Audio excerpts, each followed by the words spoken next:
इससे पूर्व के वीडियो में हमने मानव प्रजाति का अर्थ और उसको परिभाषित किया था और साथ ही मानव प्रजातियों का जो विकास का क्रम है उसके जो कारक रहे हैं उनके बारे में अध्ययन किया था। आज हम उसी को आगे बढ़ाते हुए कि मानव प्रजाति का जो वर्गीकरण है उसके मूल आधारभूत जो तत्व हैं कि किन तत्वों के आधार पर हम मानव प्रजाति का वर्गीकरण कर सकते हैं, इसके बारे में चर्चा करने वाले हैं। यानी कि आज की हेडिंग क्या है? मानव प्रजाति के वर्गीकरण के आधारभूत तत्व। तो इसमें सामान्य तत्व ये है कि मानव प्रजाति का जब भी वर्गीकरण किया जाता है तो उसमें कुछ शारीरिक लक्षणों को आधार माना जाता है और कुछ विद्वान एक या दो शारीरिक लक्षणों को आधार मानकर प्रजाति का वर्गीकरण कर लेते हैं, जो कि सही नहीं है। मानव प्रजातियों का उचित जो वर्गीकरण है उसमें लगभग अधिक से अधिक जो है वो आधारभूत तत्वों को यानी शारीरिक लक्षणों को हमें लेना चाहिए। जैसे देख सकते हैं कि शिरस्त्र सूचकांक, शरीर का कद, आँख, नाक और त्वचा का रंग। तो इस प्रकार से आप मुखाकृति, इस प्रकार से आप जो हैं वो कई आधारभूत यानी आधार मानकर जो है इनको आधार मानकर अगर प्रजाति का वर्गीकरण किया जाता है तो वह प्रजातियां बड़े ही शुद्ध रूप में प्रकट होती है। अन्यथा प्रजातियों में तो कई बार देखा गया है कि एक प्रजाति के अंदर ही इतनी विभिन्नता मिलती है, यानी कि इतने शारीरिक लक्षणों में भिन्नता पाई जाती है। जैसे कि रंग की बात करें तो त्वचा का रंग जो है उसमें भी काफ़ी एक प्रजाति में भिन्नता मिल जाती है जितनी कि उसका दूसरी प्रजाति में विभिन्नता नहीं पाई जाती, यानी कि उस एक प्रजाति के अंदर ही इतनी भिन्नता मिल जाती है। इसीलिए हमें अधिक से अधिक आधारभूत तत्वों को इसमें समाकलित करना चाहिए, यानी कि आधार मानना चाहिए अधिक से अधिक शारीरिक लक्षणों को। तो आज अपने इसी टॉपिक पे आगे अध्ययन करेंगे कि कौन कौन से हमने आधारभूत तत्व माने हैं, जिसमें पहला नाम लें तो सिर सूचकांक या शिरस्त्र सूचकांक, इसे कपाल सूचकांक भी कह सकते हो। ये सिर की जो बनावट है इसको जो अब सूचकांक अपन इसका प्राप्त करें तो एक सूत्र का इस्तेमाल किया जाता है। हमेशा ही जब आप नासिका सूचकांक का या आंखों के बनावट के सूचकांक का या कोई भी सूचकांक प्राप्त करोगे तो उसमें जो चौड़ाई है वो ऊपर रखोगे, लंबाई बटा में नीचे आएगी, इंटू में 100। ऐसे ही देखो सिर का सूचकांक यानी कपाल सूचकांक के लिए अब सिर की चौड़ाई बटा में सिर की लंबाई इंटू में 100। इसमें जो भी आपका आंसर आएगा सूचकांक जितना आपको प्राप्त होगा उसके अनुसार 3 वर्गों में से बांटा जाएगा, जिसमें जो लंबा सिर, मध्यम सिर और चौड़ा सिर होगा। अब कितने तक का जो वर्गीकरण में शामिल होता है, जिसमें जो दीर्घ जो कपाल है या जो लंबा सिर है वो आएगा। तो जो 75 जिसका आंसर यानी कि जब सूचकांक आप प्राप्त करोगे तो जिसमें 75 से कम का आंसर आता है तो उसमें दीर्घ कपाली होगा। वो प्रजाति जो क्या होगी? दीर्घ कपाली होगी, यानी उसका लंबा सिर होगा। यानी कि हम सिर के यहाँ से यहाँ बैक साइड से यहाँ तक की जो है वो क्या करेंगे? लंबाई ज्ञात करेंगे और ये चौड़ाई, तो चौड़ाई बटा में जब ये लंबाई लिखेंगे इंटू में 100 लगाएंगे तो जो आंसर प्राप्त होगा उस आंसर के अंदर अगर 75 से कम आता है तो वो लंबा सिर होगा, यानी दीर्घ कपाली उसे कहेंगे। और 75 से 80 के बीच में आता है तो उसे हम मध्यम कपाल यानी कि जो मध्यम चौड़ा सिर कहेंगे। और जब ये सूचकांक जो है वो 80 से ऊपर का मिलता है, 80 से ऊपर का मिलता है, तब हम इसे जो चौड़ा सिर या लघु कपाल कहेंगे। क्या कहेंगे? चौड़ा सिर या लघु कपाल कहेंगे। तो ये 3 वर्गीकरण है प्रजातियों का सिर के आधार पर। तो ये आप सिर को प्रथम नंबर पे जो है वो आधार मान सकते हो। दूसरा है नासिका सूचकांक या नाक की लंबाई चौड़ाई, ये जो नाक की बनावट है इसके आधार पर। देखिए जितने भी आप इसका जो आधारभूत तत्व है उनको याद करने में ज़्यादा कठिनाई नहीं होती, क्योंकि हमारे ही शरीर का ये भाग है। तो बात करते हैं सेकंड नंबर कौन सा? नासिका सूचकांक। इसमें भी नाक की चौड़ाई बटा में नाक की लंबाई इंटू में 100। अगर आंसर इसका 70 से नीचे आता है तो ये क्या होगा? लंबा नाक होगा, यानी पतली नाक होगी। और अगर 75 से 85 के मध्य आता है तब जब हम इसे क्या कहेंगे, मध्यम लंबा या मध्यम चौड़ा नाक। और अगर ये आंसर हमारा 85 से ऊपर आता है तो ये नाक क्या होगा, चौड़ा होगा, चपटा और चौड़ा नाक होगा। तो नासिका सूचकांक जो है वो प्रजाति का आधार मानने में एक भूमिका अदा करता है। अगर तीसरी बात करें तो क्या है, ये ठोड़ी या यूं मानने की है जो है ये अपना जबड़ा, जबड़े का आकार। जबड़े के आकार की बात करें, इसमें सूचकांक तो नहीं है, लेकिन इसके अंदर प्रजातियों के नाम लें तो निग्रो या निग्रोइड प्रजाति जो है, निग्रिटो प्रजाति जो है, उसका जो जबड़ा है वो बाहर की ओर निकला हुआ होता है, बाहर की ओर निकला हुआ होता है। अगर मंगोलाइड प्रजाति की बात करें तो उसका जबड़ा जो है वो मध्यम लंबा यानी बाहर की ओर निकला होता है, ज़्यादा बाहर नहीं होता। लेकिन अगर काकेसाइड प्रजाति की बात करें तो उसका जबड़ा बिल्कुल ही बाहर नहीं निकला होता, बिल्कुल अंदर होता है। समझ रहे हो, ये जबड़ा जो है ये बिल्कुल अंदर होगा।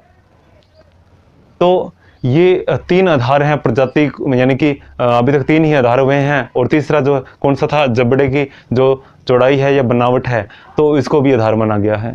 इसके बाद में वापस से अपने चलते हैं कपालधारिता। कपालधारिता चौथा पॉइंट अपना क्या, कपालधारिता। ये सूचकांक नहीं है, ये सिर था। और अब कपाल की बात करें तो अब जो हमें मृत कंकाल मिलते हैं उनकी जो खोपड़ी होती है उसको अपने आधार मानेंगे। कैसे, उस खोपड़ी को उल्टा करके उसमें जल भरा जाता है, या उसमें जो आप सरसों के दाने भर सकते हो, उस सरसों के दाने या जो जल का आधार यानी जल भरकर उसको जब उसका जो अपने घन सेमी के अंदर आयतन देखेंगे तो उससे हमें पता चलेगा कि इसका जो आकार है वो कैसा है। तो अब बात करें कि जो कपालधारिता के आधार पर विभाजन किस प्रकार से किया गया है, तो सबसे ज़्यादा जो कपालधारिता आई थी, कपालता यानी कि इस बड़े कपाल के रूप में, यानी सबसे बड़ा कपाल जिसका है वो है काकेसाइड प्रजाति का। तो ये जो यूरोपीय प्रजातियां जो है, यानी कि काकेसाइड वगैरह, यानी कि यूरोपीय प्रजाति जो है उनकी कपाल धारण की क्षमता सर्वाधिक है। इसमें लगभग पुरुषों की तो 1450 घन सेमी कपालधारिता है, महिलाओं की 1300 के करीब कपालधारिता है। ऐसी ही कपालधारिता जो है वो अपने एशिया के लोगों में मिलती है। अगर कपालधारिता कम की बात करें तो वो है किसकी, निग्रिटो और निग्रो और ऑस्ट्रेलाइड प्रजाति की। कैसे, क्योंकि उन लोगों की हाइट कम है और हाइट के अकॉर्डिंग ही, ऊंचाई के अकॉर्डिंग ही जो है वो सिर की बनावट भी, यानी कि कपाल की जो आकार है, कपाल का आकार उसी पर निर्भर करता है। उनकी कपाल धारण की औसत क्षमता ही क्या है, 1300 है। महिला पुरुष की मिलाकर क्या है, 1300 ही है। यूरोपियों की क्या है, पुरुषों की सर्वाधिक यानी कि बहुत ज़्यादा है, 1450 घन सेमी के करीब जो है उनकी कपाल धारण की क्षमता आती है। अब इसके बाद में बात करें तो वो है केशों की बनावट, यानी कि बालों की बनावट। तो अब बालों का जो सूचकांक है वो भी इसी प्रकार से निकाला जाता है कि बाल का जो ऊर्ध्वाधर काट है उसकी चौड़ाई बटा में बाल का ऊर्ध्वाधर काट की लंबाई इंटू में 100। इससे जो हमें सूचकांक प्राप्त होता है उसके आधार पर हमने जो वर्गीकरण किया है, देखो किस प्रकार से। इसमें अगर 40 के लगभग या उससे कम जो सूचकांक आता है तो वो निग्रो प्रजाति है। इनके बाल बहुत ही ज़्यादा क्या होते हैं, छल्लेदार होते हैं, घुमावदार होते हैं। और अगर बात करें कि 80 से ऊपर का या 80 के करीब का जो सूचकांक आता है वो हमारी मंगोलाइड प्रजाति का है, जिनके बाल बिल्कुल क्या होते हैं, सीधे होते हैं। इसी को क्या है, हेडन महोदय ने 3 भागों में बांटा है। और अपने एक बार बात कर लेते हैं कि जो घुंघराले बाल है उन्हें यूलोट्रिकी कहा जाता है, यूलोट्रिकी कहा जाता है। और ये जो यूलोट्रिकी है ये निग्रोइड लोग है, निग्रो लोग है इसमें शामिल, जिनका क्या है, बाल बिल्कुल घुंघराले होते हैं, जैसे कि भेड़ के बाल जिस प्रकार से घुंघराले होते हैं उसी प्रकार उतने ज़्यादा घुंघराले होते हैं। अगर दूसरा बात करें तो सिमोट्रिकी, सिमोट्रिकी के बाल यानी कि लहरदार बाल होते हैं और ये काकेसाइड प्रजाति में पाए जाते हैं, यानी कि यूरोपियन के लगभग। अब तीसरा जो है वो है लियोट्रिकी। लियोट्रिकी जो है वो हमारे मंगोलाइड जो लोग हैं उनके बाल पाए जाते हैं उस प्रकार की, यानी कि सीधे कठोर, थोड़े कठोर होते हैं, सॉलिड बाल होते हैं, सीधे बाल होते हैं, घने, यानी सीधे बाल होते हैं, घने नहीं, सीधे बाल होते हैं, ठीक है। तो ये लियोट्रिकी जो है वो हमारी क्या है, मंगोलीय या मंगोलाइड प्रजाति में पाए जाते हैं।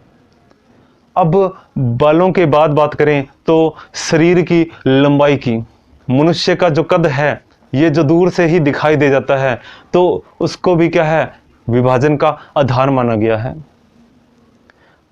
अब इसके अंदर अगर देखा जाए तो इसमें भी क्या है, 4 विभाजन दिखाई देते हैं, नाटा कद, छोटा कद, लंबा कद, अत्यधिक लंबा कद। अगर नाटा कद की बात करें तो नाटा कद जो है वो 100, जो आपके सामने लिखा हुआ है, 148 सेमी से लेकर 158 सेमी के बीच पाया जाता है। कौन सा, नाटा कद। यानी कि जो पिग्मी जनजाति है, बुशमैन जनजाति है, वो लोग जो हैं, पिग्मी तो इससे भी कम जो है हाइट की पाई जाती है। तो 148 से 158 के बीच मिलती है, तो ना ये इसको अपने क्या बोलेंगे, नाटा कद।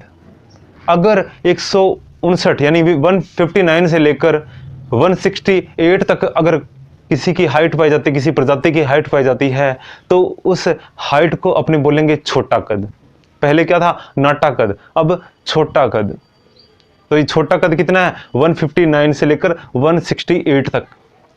अब तीसरा जो है 169 सेमी से लेकर 172 सेमी तक का जो कद है वो ऊंचा कद है, यानी कि लंबा कद है। क्या लिखेंगे इसको, लंबा कद। अब 172 सेमी से अधिक वाले को अपने क्या कहेंगे, अत्यधिक लंबा कद, यानी कि लंबा, अत्यधिक लंबा कद जो है। अब वैसे और सामान्यतः अपने देख लें, औसत निकाल लेते हैं इसका, तो हमारे जो विश्व के अंदर जो मानव का जो शरीर की जो लंबाई का औसत है वो कितना है, तो वो औसत मिलता है 165 मीटर के करीब। औसत कितना है, 165 सेंटीमीटर, 165 सेंटीमीटर जो है वो औसत मिलता है। इसके बाद में बात करें तो वो है नेत्रों की बनावट।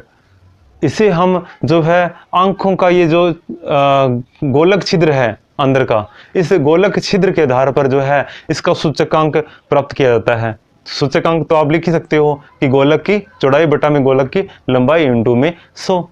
इसमें अगर जो गोलक के आधार पर जो सूचकांक प्राप्त होता है वो सूचकांक अगर 80 के करीब आता है तो वो है निग्रिटो या निग्रो। इसके बाद में अगर सूचकांक 87 आता है तो वो है ऑस्ट्रेलाइड। अगर 88 आता है तो वो है मेडिटेरेनियन। अगर जो लगभग 89 से 92, 99, 92 से 99 करीब आता है, यानी कि 90-92 आता है, वो है मेडिटेरेनियन। और अगर 92 से 99 के करीब जो आता है तो वो लोग जो हैं वो एक तो मंगोलाइड है और एक अल्पाइन जो लोग हैं वो इसमें शामिल हैं। तो इसके बाद में अपने अंतिम जो अपना आधार मानेंगे वो है त्वचा का रंग।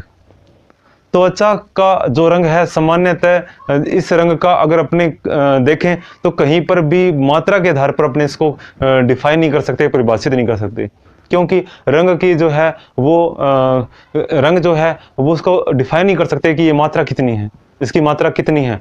तो वैसे नॉर्मली जो है वो भूमध्य विषुवत क्षेत्रों में अत्यधिक गर्मी के कारण लोग क्या कौन से रंग के मिलते हैं, तो श्याम वर्ण के मिलते हैं। अगर ध्रुवीय क्षेत्रों के पास जाएंगे जैसे विषुवत रेखा से, तो वैसे वैसे बीच में क्या है पीत वर्ण, और ध्रुवों के पास में श्वेत वर्ण के लोग मिलते हैं। तो रंग यानी कि त्वचा का जो रंग है इस पे जलवायु का काफी प्रभाव पड़ता है।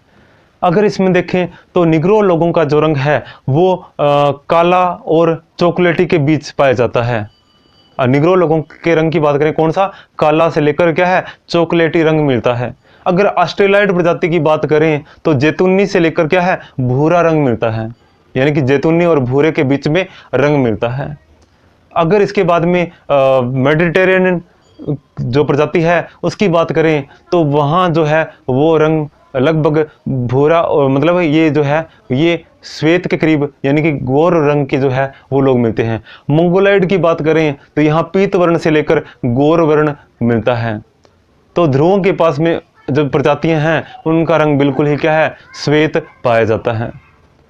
अब अगर इसे रंग के आधार पर देखें तो 3 भागों में बांटा गया है। जिसमें अगर श्वेत वर्ण की बात करें, काकेसाइड प्रजाति की बात करें तो इसे ल्यूकोडर्म कहा जाता है। अगर इसे अपने दूसरे सेकंड नंबर अगर मंगोलाइड प्रजाति की बात करें, पीत वर्ण की बात करें तो इसे कैथोडर्म कहा जाता है। तो अगर तीसरी बात करें जो कि काला वर्ण है, किसका, निग्रो लोगों का है, तो इसे अपने मेलिनोडर्म कहा जाता है। तो अलग अलग कलर के रंग के आधार पर जो है वो प्रजातियों का विभाजन करने के अंदर ये रंग जो है वो आधारभूत भूमिका निभाता है। इसके अलावा रंग की बात करें तो वो आंखों का रंग और बालों का रंग भी होता है, जिसको प्रजाति के विभाजन का आधार मान सकते हैं। लेकिन फिर देखें तो पृथ्वी पर सामान्यतः, विश्व में सामान्यतः ब्लैक यानी काला रंग जो आंखों का है वो सामान्यतः मिलता है। लेकिन फिर भी कुछ यूरोपियन लोगों की, उत्तरी पश्चिमी क्षेत्र में जो यूरोपियन लोग हैं उनकी आंखें जो है वो कुछ नीली पाई जाती है। और इसके अलावा अगर देखें तो बालों का कलर सामान्यतः क्या मिलता है, काला ही मिलता है। लेकिन फिर यूरोपीय लोग जो है उत्तरी क्षेत्र के अंदर, पश्चिमी क्षेत्र के अंदर, वहाँ के लोगों का जो बालों का रंग है वो भी क्या है, कुछ सुनहरा मिलता है।